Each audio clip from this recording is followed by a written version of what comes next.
What is going on, Jet fans? Matt O'Leary back with another video. Steve Wilks and Tanner Engstrand spoke today. We'll talk about the offensive and defensive coordinators' comments for the state of the New York Jets. We'll start with Steve Wilks, the defensive coordinator, who's been under a lot of scrutiny, honestly, because, well, unfortunately, here's the deal. The defense hasn't been very good. And Wilks spoke today and had this to say regarding the New York Jets pass rush not getting home. He said, quote, "Everything is on me when it comes to not putting the D-line in position to make those plays." Now, I really appreciate him taking that responsibility and pointing the finger back at himself as the defensive coordinator. It is your job to put the team in the best position possible. And I don't think he's done that through the first 5 games of the year. I really wonder if the Jets lay an egg in London and the defense gives up 30 points. What does Steve Wilks' role look like going forward? Aaron Glenn has been pretty adamant about him being the defensive coordinator and letting it, go through this process, and eventually it'll get right. But man, that's 6 weeks is a big sample size. That's not just 2 games. That's a very big difference. You're almost halfway through the season and you don't have an answer at defensive coordinator.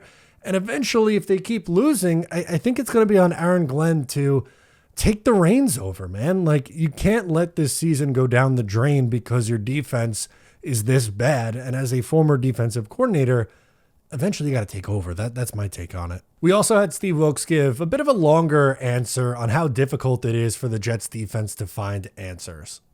Well, the one thing that I've learned coaching for 30 years and being in the NFL for 20 is to respect this game, right? And what I mean by respecting the game, you respect the men and some teams women who put the time and effort in, coaches and players, and understanding that each week is its own entity, and we got to find a way, and we're still chopping wood.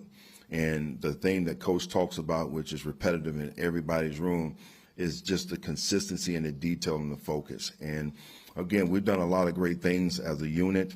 But those are the words that we have to really embed in our minds and really go out and execute from a standpoint of the details, staying focused throughout 60 minutes, and just the consistency of making play after play. So I've seen it. I've been a part of it, and I know it's going to turn. So we just, with the 1-0 mindset, that's where we are. We get a lot of buzzwords in this one. We're still chopping wood, execute, details, consistency. You got them all. It was the greatest hits of the buzzword. But when will it actually change? That's the question. And who knows? I guess maybe this is the week they do it. Bo Nix, it's not like he's an elite quarterback. He was pretty solid as a rookie. I think he's an okay starter in this league. But it's not you're going up against some world beater of an offense. Can you give yourself a shot? Because against Miami, they didn't. And Miami is not a very good football team. And they let them, score a crap ton of points, and their defense was embarrassed. And it's been mostly embarrassing for this Jets defense through their first 6 games, or 5 games, soon to be game number 6. When are we going to see the change? You can talk about chopping of the wood, the whole thing. Jermaine Johnson looks like he's coming back this week.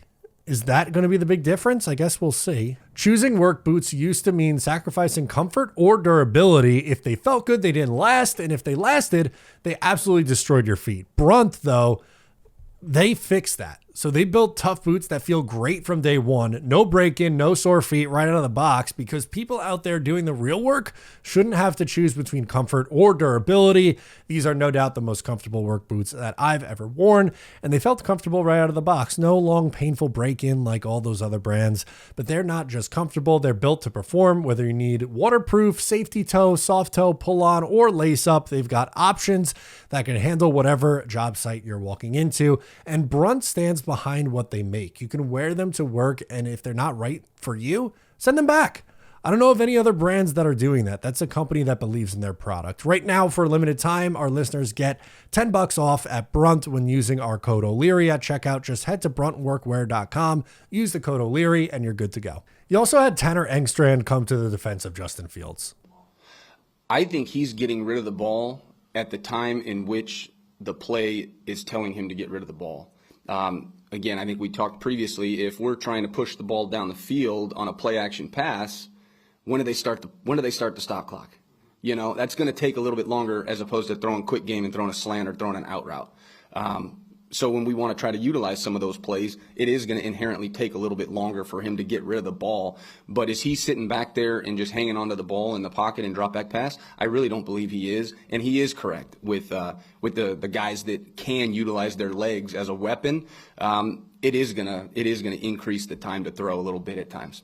All right, what stands out here? I think he's getting rid of the ball at the time in which the play is telling him to get rid of the ball. I don't know about that one. Only Caleb Williams has held onto the ball longer at 3.26 seconds versus Fields at 3.24. So it's Caleb Williams number 1 and Justin Fields number 2 in the NFL for holding onto the ball. And a part of me is like, what is he supposed to say? Is he going to go up there and say my quarterback doesn't process well? No, that's not a realistic thing to expect an offensive coordinator to say. He's not going to do that, but that's what the stat means.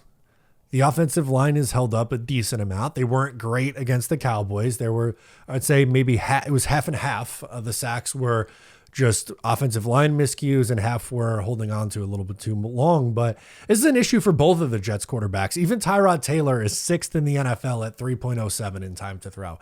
That's too much time. They have to put an emphasis on getting the ball out quicker. And I think that it would improve their overall offense. And more specifically, their passing offense will look a hell of a lot more comfortable and look like they're in a rhythm. In week 1, you didn't really see that at all from Justin Fields. Week 1 was Fields' best game as a pro. Hopefully you get back to more games like that. Just another quick note. It looks like Jermaine Johnson and Kene Nwanu are trending towards playing this week, which is a really good sign. The Jets' edge depth has been really bad this year, and they've missed Johnson since week 1. He had a really good game and played more snaps than I was anticipating in week 1 against Pittsburgh. They might need to ease him back in. I think it's potentially they gave him too much right out of the gate. I think you take it easy with him coming off the injury, but it looks like he's going to play. And Kene Nwanu coming back is so huge because the Jets had 2 fumbles on the kickoff returns.